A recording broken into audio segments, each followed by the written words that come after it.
Hello everyone, welcome back to Adado Fish Farm. So have you ever wanted to start a fish farm and you looked at the cost of building a concrete pond and you immediately gave up?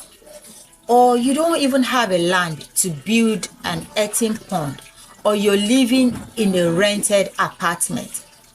If that's you, then this lesson is for you.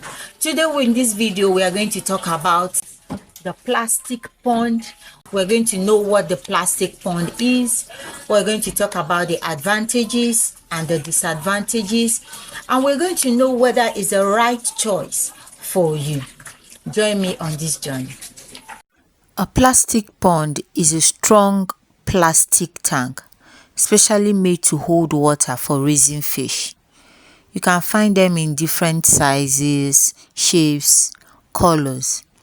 One thing I like about plastic ponds is the fact that it makes fish farming possible for those that don't own large piece of land, or even if you have a small backyard or a corner in your compound, you can still begin your fish farming journey. I usually recommend plastic pond to beginners. Imagine you've never farmed fish before. Would it be wise for you to spend huge amount of money building a large concrete pond?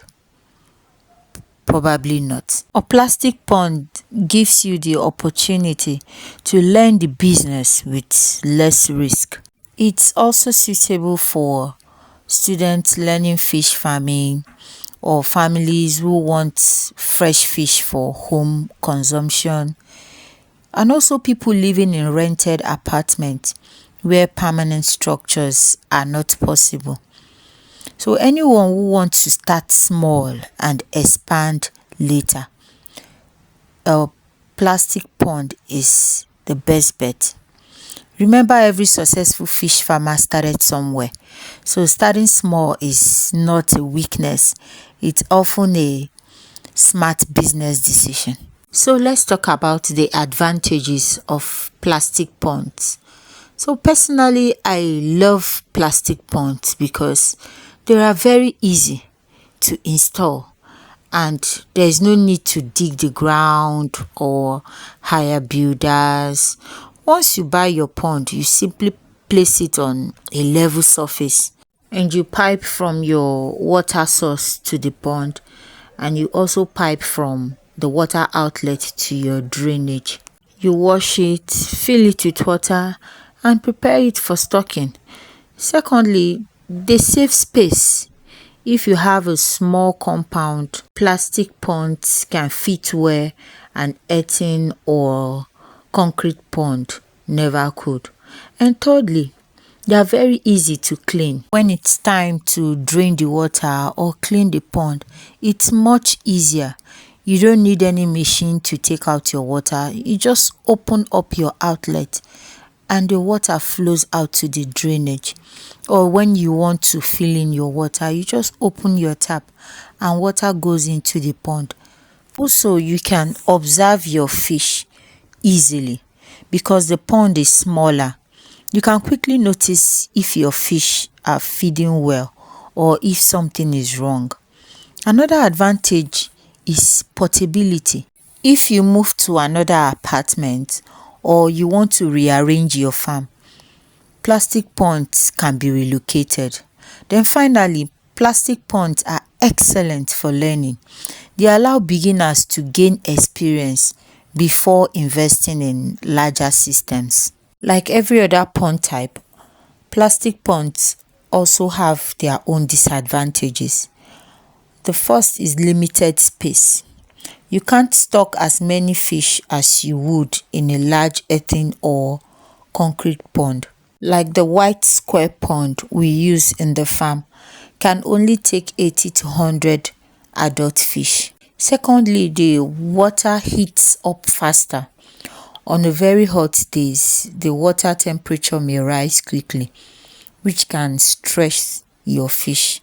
So providing shades or keeping a close eye on the water condition can help. Another challenge is water quality. Because the volume of water is smaller, waste can build up faster if the pond isn't managed properly. So I advise people that use plastic ponds to always change their water whenever it's dirty. There's no rule that you have to wait for 3 to 4 to 5 days before you change your water. Once your water is dirty, you change it, because these fish, they don't feed very well when they are in a dirty water, and they also struggle for oxygen. So once the water is dirty, and it's very easy to change your water when you're using plastic ponds. So regular monitoring and good feeding practices are important. Plastic ponds can also be damaged when hit with sharp objects. They may crack or even develop leaks. So while plastic ponds are very useful, they still require proper care and management. My advice to beginners is, if you're thinking of starting fish farming but your budget is limited, don't be discouraged. You don't need the biggest farm to become a successful fish farmer. Buy a good quality plastic pond. Stock healthy fingerlings, feed them properly, maintain clean water, and learn from the experience. As your confidence, knowledge, and income grow, you can expand into larger ponds if you choose.